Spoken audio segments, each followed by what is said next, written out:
అందరికీ నమస్కారం. ఇప్పుడు మన పుట్టపర్తి ఆశ్రమంలో ఇక్కడ ఎవరైతే సేవ చేస్తారు, వంట చేస్తారు, అక్కడ ఎవరు లేరు కదా. ఇంకా ఇక్కడైతే గోరెంట్లలో అయితే మంజులమ్మ ఉంది, వంటోళ్ళు ఉన్నారు, శ్రావణ్ ఉన్నాడు, అందరూ ఉన్నారు. ఆ పుట్టపర్తిలో అయితే ఎవరుంటారో ఏమో తెలియదని చాలామంది అనుకుంటుంటారు. పుట్టపర్తిలో అయితే ఎవరెవరు ఉంటారు అనేది తెలియజేద్దాం అనుకున్నా. పుట్టపర్తిలో అయితే నేను వస్తా పోతా ఉంటా కంటిన్యూగా. కాకపోతే అప్పుడప్పుడు గోరెంట్లు కానీ చూసుకోవాలి కదా, అక్కడ కానీ పిల్లలు అవ్వాతాతలు అందరూ ఉన్నారు కదా. చూసుకోవాల్సిన బాధ్యత మందే కాబట్టి నేను అక్కడ ఉంటా ఇక్కడ ఉంటా. బాబు కానీ అంతే, ఎక్కడ పని ఉంటే అక్కడ ఉంటాడనమాట. అలాగే ఇప్పుడు అయితే ఈ ఓపెన్ అయినప్పటింటి ఇద్దరినైతే ఇక్కడే పెట్టేసినాం పర్మనెంట్గా. ఎవరు వాళ్ళిద్దరు అనేది తెలియజేస్తాం.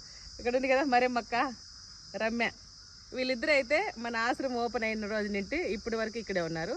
వీళ్ళిద్దరు అయితే ఏం పని చేస్తారు, ఏం కథ అనేది తెలియజేద్దాం. మా ఇక్కడ ఉన్నావు కదా, నువ్వేం చేస్తున్నావు ఇప్పుడు? నేను అమ్మ కసులు కొడుతున్నా, ముగ్గులు వేస్తున్నా, బయట అంతా చెట్లు ఉన్నాయి కదా, దండిగా పడుతుంది, బాగా క్లీన్ గా పెడతామా. Okay okay. ఇదంతా అయితే పొద్దున్నే లేస్తానే చెత్త అంతా ఉడిచేయడము, ముగ్గు పెట్టడము, తర్వాత అన్ని కానీ దగ్గరుండి పెద్దాము కదా, ఎంతైనా అమ్మలాగా చూసుకునే బాధ్యత ఉంది అమ్మకు. మాతో అమ్మలాగా చూసుకుంటుంది అనమాట. మన రమ్య పాప కదా, పిల్ల పాప అన్నిట్లు. అదేం చేస్తుంది రమ్య, ఏం చేస్తున్నామ్మా? అమ్మ వాళ్ళు వస్తే వాళ్ళకి హెల్ప్ చేస్తాను, చూసుకుంటా, వంట చేస్తా. ఇప్పుడైతే ప్రస్తుతానికి ఎవరు లేరని నేనే చేస్తాను. ఇప్పుడు వంట ఎవరు చేశారు? నేనే చేస్తాను. ఈ 2 రోజులు మీరే చేసినారా? ఓకే. బాగా ఇద్దరు వంట చేసుకొని తిని ఇక్కడైతే ఎవరన్నా వస్తే వాళ్ళతో మాట్లాడుతూ వాళ్ళతో మంచిగా పలకరిస్తూ ఈ 2 రోజులు కానీ మనకు స్టార్ట్ అయినప్పటి నుండి కానీ ఇప్పటి వరకు వీళ్ళిద్దరే ఇక్కడ ఉండి చూసుకున్నారు. ఇప్పటి నుండి అయితే నేను ఉంటా, చూసుకుంటా.